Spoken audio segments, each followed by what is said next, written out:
Assalamualaikum warahmatullahi wabarakatuh. Anak-anak semuanya kelas 7D 7E MTSN 4 Kediri. Mari kita lanjutkan materi pelajaran fikih kita, yang mana kita masuk ke bab 2. Setelah kemarin kita membahas tentang toharoh bersuci, kita masuk ke bab 2, yaitu sholat dan sujud sahwi. Sebelum kita mulai pelajaran, mari kita berdoa dahulu ya. Berdoa, silahkan.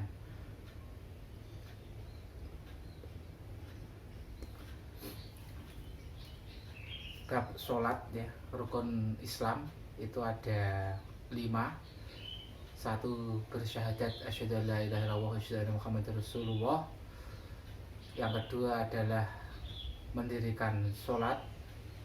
3, menunaikan zakat. 4, berpuasa di bulan Ramadan. Dan kelima adalah haji bagi yang mampu. Dan hari ini kita akan membahas bab 2, yaitu tentang sholat. Kalian bisa membuka buku modul atau paket kalian. Di modul ini halaman 26 ya, tentang sholat. Sholat secara bahasa adalah doa. Kalau secara istilah adalah suatu amal ibadah yang terdiri dari perkataan-perkataan dan perbuatan-perbuatan yang dimulai dengan takbir dan diakhiri dengan salam, dengan syarat-syarat dan rukun-rukun tertentu. Itu adalah sholat. Dan sholat itu ada yang wajib, ada juga yang sunat. Sedangkan yang dibahas di sini adalah sholat fardu. Sholat fardu 5 waktu, yaitu ya sholat subuh, zuhur, asar, maghrib, dan isya. Itu adalah yang dibahas dalam buku modul ini. Sholat itu adalah tiang agama ya. Kalau orang itu mendirikan sholat, berarti dia mendirikan agamanya. Kalau dia tidak sholat, berarti dia meruntuhkan, merobohkan agamanya. Dan juga di dalam hadis disebutkan bahwa amal perbuatan yang pertama kali dihisab nanti di hari kiamat adalah sholat. Apabila sholatnya baik, maka perbuatan-perbuatan yang lain akan menjadi baik. Kalau sholatnya jelek, maka perbuatan-perbuatan lain juga ikut jelek. Oleh karena itu, mari kita menjaga sholat kita supaya amal-amal kita itu menjadi baik. Dan Nabi Muhammad sebelum wafat, beliau juga berpesan kepada kita ya, as-sholah itu as-sholah, supaya kita itu menjaga sholat kita. Jadi sholat itu harus kita jaga, jangan sampai kita tinggalkan atau melupakannya. Ketentuan sholat wajib. 1, syarat-syarat wajib sholat: muslim, baligh, berakal sehat, ada pendengaran, suci haid dan nifas, sampai dakwah Islam kepadanya, waktunya telah tiba. Jadi orang kalau sudah sampai didakwahi Islam, maka dia wajib sholat. Atau dia dari kecil, misalkan dia tuli, tunarungu, tidak bisa mendengarkan, maka tidak wajib mengerjakan sholat, karena dia ya tidak bisa mendengarkan tadi. Kalau diajari sholat ya sebisanya mungkin, mungkin dia sholat sebisanya.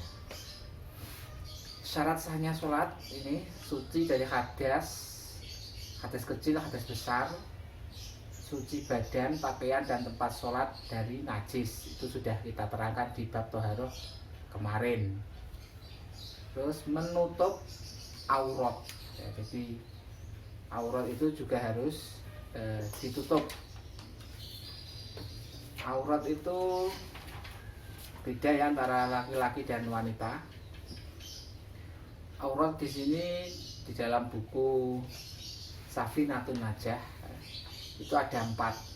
1, aurat laki-laki baik di dalam sholat maupun di luar sholat adalah antara pusar dan lutut. Begitu pula bagi budak laki-laki. Itu orang laki-laki di dalam sholat ataupun di luar sholat adalah antara pusar dan lutut. Begitu juga bagi budak budak laki-laki ya. Sedangkan pusarnya itu dan lututnya itu kalau kelihatan tidak apa-apa. Jadi yang ditutupi antara pusar dan lutut. Kalau pusar kelihatan, lututnya kelihatan nggak apa-apa, itu tidak masuk dalam aurat. Yang masuk adalah antara pusar dan lutut. Kedua, aurat orang perempuan di waktu sholat ialah seluruh tubuhnya kecuali wajah, muka wajah ini, dan kedua telapak tangan ini. Jadi untuk perempuan waktu sholat yang dibuka adalah muka, wajah, dan dua telapak tangan. Ketika sholat, semua orang perempuan itu anggotanya ditutupi kecuali muka dan telapak tangan. 3. Aurat orang perempuan yang merdeka dan budak perempuan di hadapan laki-laki lain yang bukan mahramnya ialah seluruh bagian tubuh. Untuk orang-orang perempuan yang merdeka dan budak perempuan di hadapan laki-laki lain yang bukan mahramnya ialah seluruh bagian tubuhnya. Terakhir, dan bila di hadapan mahramnya ya, atau sama-sama perempuan, maka auratnya adalah di antara pusar dan lutut. Itu adalah macam-macam aurat. Selanjutnya adalah rukun sholat. Rukun sholat ini disebut dengan fardu. Jadi rukun sholat ini harus kita kerjakan.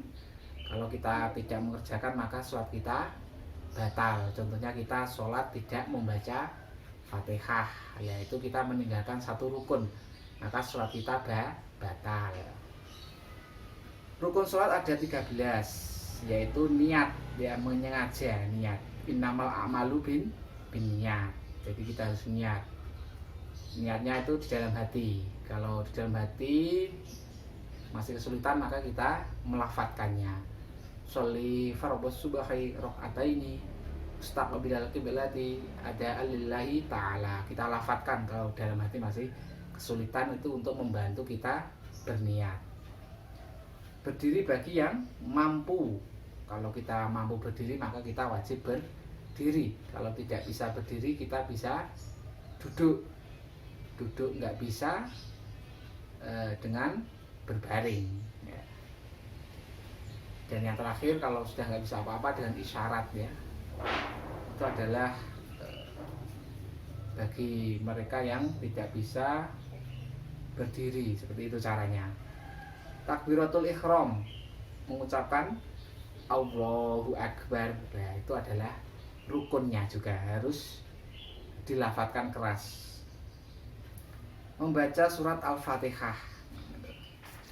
Surat Al-Fatihah mulai bismillah gitu ya, sampai walabbolin, itu harus dilafadzkan. Rukuk, nah ini ya, rukuk dengan tumakninah, iktidal dengan tumakninah, sujud 2 kali juga dengan tumakninah, duduk di antara 2 sujud dengan tumakninah ya. Jadi rukuk, iktidal, sujud, duduk di antara 2 sujud itu harus dengan tumakninah. Tumakninah itu ya diam sebentar, sekira kita sudah membaca kalimat subhanallah, seperti itu. Jadi rukuk itu harus dengan tumakninah, iktidal juga dengan tumakninah, sujud 2 kali dengan tumakninah, duduk di antara 2 sujud juga dengan tumakninah. Terus duduk yang terakhir, maksudnya ialah duduk untuk tasyahud akhir pada rakaat terakhir setelah bangun dari sujud yang terakhir. Itu wajib membaca tasyahud pada waktu duduk akhir. Tasyahud itu tasyahud akhir. Tasyahud akhir itu bacanya sama dengan tasyahud awal ditambah dengan bersolawat. Membaca sholawat atas Nabi Muhammad, Allahumma sholli ala sayyidina Muhammad, itu adalah rukunnya, yaitu di tasyahud akhir. Wa ala ali Sayyidina Muhammad, dan kepada keluarga Nabi Muhammad itu masuk sunat abad. Kalau membaca sholawat kepada Nabi itu rukunnya. Kalau membaca sholawat wa ala ali Sayyidina Muhammad itu adalah sunat abad. Sunat abad itu kalau lupa tidak dikerjakan harus sujud sahwi. Terus mengucapkan salam yang pertama, Assalamualaikum warahmatullahi, itu adalah rukunnya. Yang kedua adalah sunat. Terakhir adalah tertib, harus urut dari awal hingga tadi salam itu harus diurutkan, tidak boleh tidak diurutkan.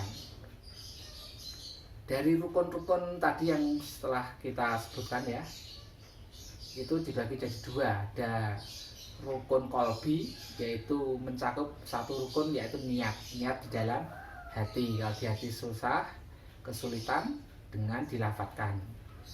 Terus rukun qauli itu ucapan. Contohnya Allahu Akbar, takbiratul ihram, membaca Fatihah, membaca tasyahud akhir, membaca sholawat kepada Nabi dan salam. Itu harus dilafadzkan, diucapkan, telinga kita juga harus mendengarkan.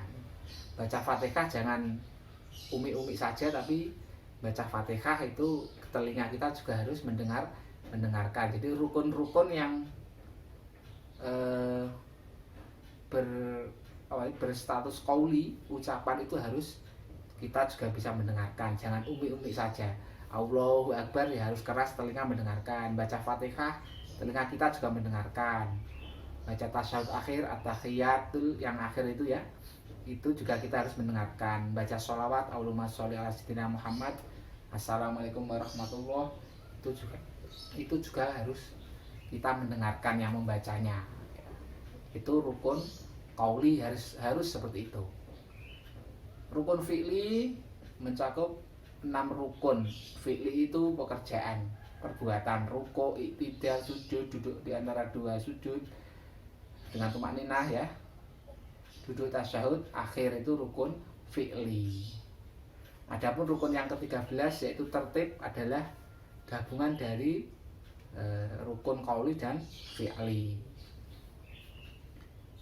Sunat-sunat sholat ya, di dalam sholat itu ada 2 sunat, yaitu sunat abad dan sunat hayat. Kalau sunat abad itu adalah amalan sunat yang apabila tertinggal tidak dikerjakan maka harus diganti dengan sujud sahwi. Itu contohnya duduk tasyahud awal, baca doa kunut, membaca tasyahud awal tadi, membaca tasyahud awal, membaca sholawat kepada Nabi pada tasyahud awal ya, itu adalah sunat abad. Yang mana sunat abad itu kalau tidak dikerjakan harus diganti dengan sujud sahwi. Sujud sahwi itu sahwun, lupa, karena kita lupa tidak mengerjakan sunat abad gitu ya. Di modul halaman 29 itu ya, bisa kalian membaca sendiri. Terus ada juga sunat hayat. Sunat hayat, kalau sunat hayat ini adalah amalan sunat yang apabila tertinggal tidak dikerjakan, tidak disunahkan diganti dengan sujud sahwi. Yang termasuk sunat hayat adalah berikut ini, banyak sekali ini ya. Contohnya mengangkat kedua tangan, ini adalah sunat hayat. Boleh mengangkat kedua tangan, boleh tidak, langsung begini juga boleh. Ini sunat hayat, tidak perlu sujud sahwi. Meletakkan kedua tangan di antara dada dan pusar. Telapak tangan kanan memegang pergelangan tangan kiri, gitu ya. Ada yang begini, ada yang agak ke atas, ada yang gini, itu ya. Kalau kita sholat itu bermacam-macam cara orang meletakkan kedua tangan. Itu adalah perbedaan pendapat saja, tidak perlu kita saling membahas seperti itu, nggak perlu ya. Itu sunat hayat boleh bagaimanapun caranya sesuai dengan aturan yang diinginkan masing-masing. Membaca doa iftitah, membaca ta'awud gitu ya. Terus mengangkat tangan ketika akan rukuk atau bangun dari rukuk, itu adalah sunat-sunat hayat ya. Kalian bisa membaca sampai halaman 30 ini. Terus selanjutnya adalah hal-hal yang membatalkan sholat. Banyak sekali ya yang bisa membatalkan sholat. Di halaman 30 itu meninggalkan salah satu rukun sholat. Nah, rukunnya sholat itu ditinggalkan, misalkan tidak rukuk, tidak sujud, maka batal sholatnya. Berhadas besar atau berhadas kecil, batal sholatnya. Berbicara dengan sengaja, makan minum, terbuka auratnya, ya ini bisa membatalkan sholat. Dan banyak sekali masih hal-hal yang bisa membatalkan sholat itu ya.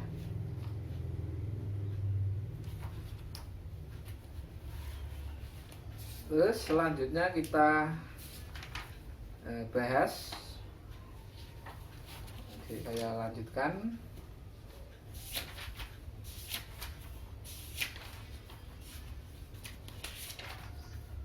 Waktu-waktu sholat ya, supaya kita sholatnya sah, kita harus juga mengerti tentang waktunya sholat. Sholat zuhur ya, waktunya mulai tergelincir matahari sampai terjadinya bayangan suatu benda, sama persis dengan ukuran benda itu. Bendanya 1 meter, dalam ukuran bayangan sama juga 1 meter posisi tegak. Jadi bendanya 1 meter, bayangannya sampai juga 1 meter sama. Kalau sholat asar waktunya bila ukuran antara benda dan bayangan lebih panjang bayangannya, lebih panjang dari bayangannya ya. Itulah mulai waktu asar dan berakhir ketika matahari terbenam. Sholat maghrib mulai matahari terbenam sampai hilangnya mega merah. Ini paling sedikit waktu sholat maghrib itu ya. Sholat isya mulai dari mega merah hilang terbenam hingga terbitnya fajar shodiq. Ini waktu isya ini panjang sekali. Kalau sholat subuh waktunya mulai terbit fajar shodiq sampai terbit matahari. Ini adalah waktunya mulai terbit fajar shodiq sampai terbit matahari adalah waktu sholat subuh. Jadi fajar itu ada 2, fajar shodiq dan fajar kadhib. Fajar shodiq itu membentang dari utara ke selatan. Kalau kadhib itu dari barat ke timur membentang fajarnya. Mega waktu maghrib itu ya ada 3 macam. Ada warna kuning, putih, dan merah. Sedangkan mega merah untuk tanda waktu maghrib. Mega merah itu untuk tanda waktu maghrib. Kuning dan putih untuk waktu isya. Sholat isya disunahkan untuk diakhirkan hingga mega kuning dan putih telah hilang. Oke, itu tentang hal-hal yang perlu saya sampaikan tentang sholat. Jadi sholat itu bisa sah apabila rukun-rukunnya sholat itu dipenuhi. Kalau rukunnya tidak dipenuhi maka sholatnya batal.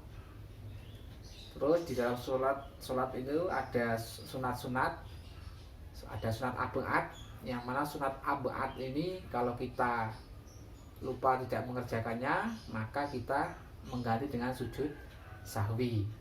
Ada sunat hayat, kalau dikerjakan boleh, kalau tidak dikerjakan ya tidak dikerjakan juga tidak apa-apa. Contohnya ya tadi mengangkat tangan ketika takbiratul ihram itu ya, baca ta'awud itu juga sunat hayat, membaca doa iftitah itu sunat hayat. Sunat hayat itu boleh dikerjakan juga tidak, nggak apa-apa. Itu yang sekiranya hal-hal yang saya sampaikan tentang sholat supaya sholat kita itu benar ya. Terus sebelum sholat kita disunatkan adzan dan juga iqomah. Itu untuk sholat fardu disunatkan adzan dulu, iqomah dulu. Terus itu ada pujian itu hadisnya adalah doa di antara azan dan iqomah itu dikabulkan. Makanya orang-orang itu ya puji-pujian itu ya, bersolawat, berdoa, itu sesuai hadis. Jadi pujian itu sesuai hadis Nabi bahwa doa antara azan dan iqomah itu dikabulkan. Terus membatasi tempat sholat. Jadi kalau kita mau sholat kita harus memberi batas ke depan, ke belakang, ke samping, itu harus kita batasi dengan misalkan tikar, sajadah atau apa yang sekiranya orang itu tidak melalu lantang melewati depan kita ya. Jadi orang waktu ketika sholat kok ada yang melintang di depannya, itu ya tidak baik dan sebaiknya orang itu tidak melintas di depan orang yang sedang sholat, karena sesuai ajaran Nabi lebih baik menunggu 40 hari daripada orang melintas di depan orang yang sholat. Dan ada juga saya baca hadis itu juga seperti itu, kalau melintas di depan orang sholat itu orang itu boleh dibunuh, itu juga ada hadisnya seperti itu. Jadi sholat itu harus dijaga dengan sangat disiplin seperti itu. Sekiranya demikian tentang sholat kita sampaikan. Yang kedua adalah sujud sahwi. Sujud sahwi itu ya sujud yang dilakukan karena meninggalkan pekerjaan atau bacaan tertentu dalam sholat, yaitu ketika tidak melaksanakan, lupa, meninggalkan sunat abad ya. Sujud sahwi itu bacaannya subhana man la yanamu wala yasu, subhana man la yanamu wala yasu. Jadi sujud sahwi ini boleh dikerjakan ketika sebelum salam. Misalkan mau salam, kita teringat tadi belum doa kunut. Nah, ketika mau salam ya, setelah baca tasyahud akhir, itu kita langsung sujud, duduk, sujud lagi. Nah, seperti itu dengan membaca bacaan sujud sahwi, subhanallah la yanamu wala yashu. Atau setelah salam juga boleh kita langsung sujud sahwi. Lupa tadi enggak mengerjakan sholat, tidak mengerjakan doa kunut seperti itu. Hikmah sholat terakhir yaitu hikmahnya sholat menenteramkan jiwa.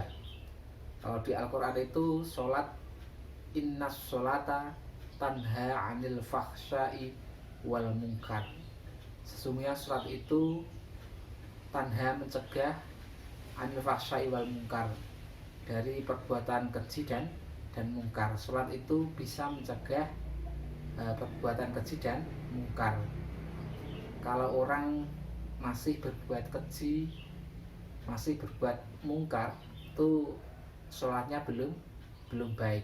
Karena inna itu sesungguhnya, kalau di dalam bahasa Arab itu namanya taukid, penguat 100% bahwa sholat itu mencegah perbuatan yang keji dan mungkar. Kalau sholatnya sudah benar, maka orang itu akan tidak melakukan hal-hal yang keji dan mungkar, karena sholat itu bisa mencegahnya. Tapi kalau masih berbuat keji, berbuat dosa, mungkar, berarti itu sholatnya belum benar, seperti itu. Jadi sholat kalau sudah benar itu bisa mencegah perkara yang keji dan mungkar. Kalau sholatnya masih belum benar, ya orang itu tetap melaksanakan hal-hal yang berdosa, menghapus dosa-dosa kecil, membina rasa persatuan dan kesatuan antar sesama umat Islam. dan sebagainya di modul kalian sudah ada ya. Ditinjau dari kesehatan, sholat ditinjau dari kesehatan, itu halaman 36 modul. Jadi sholat itu tujuannya sebenarnya bukan untuk kesehatan ya. Sholat itu ibadah yang dilakukan untuk menghadap Allah. Jadi orang itu ketika sholat itu bertemu dengan Allah, pertemuan antara sang hamba dengan Allah, yaitu ketika waktu sholat. Jadi ibadah sholat itu adalah ibadah yang sangat luar biasa, pertemuan antara sang hamba dan Allah Subhanahu wa Ta'ala. Jadi sholat itu tidak diniatkan untuk sehat, bukan seperti itu. Jadi kalau menggabungkan perbuatan akhirat ya, sholat itu perbuatan akhirat digabungkan dengan kebutuhan duniawi, itu tidak benar. Jadi sholat itu fokusnya adalah beribadah kepada Allah, bukan supaya rukuk peredaran darah lancar lah seperti itu, salam untuk menguatkan otot-otot di kepala ya, bukan seperti itu. Jadi sholat itu perbuatan akhirat. Kalau perbuatan akhirat itu ya tujuannya satu, menghadap Allah Subhanahu wa Ta'ala, mengharapkan pahala darinya. Tentang kesehatan ini tidak perlu kita bahas karena ini adalah urusan duniawi. Demikian yang dapat kita sampaikan tentang sholat ya. Kalau ada yang belum paham, ada sesuatu yang belum paham, bisa ditanyakan lewat WhatsApp atau komen di YouTube, nggak apa-apa. Demikian paparan singkat tentang sholat. Kurang lebihnya mohon maaf. Kita akhir dengan alhamdulillah ya. Alhamdulillahirabbil alamin. Assalamualaikum warahmatullahi wabarakatuh.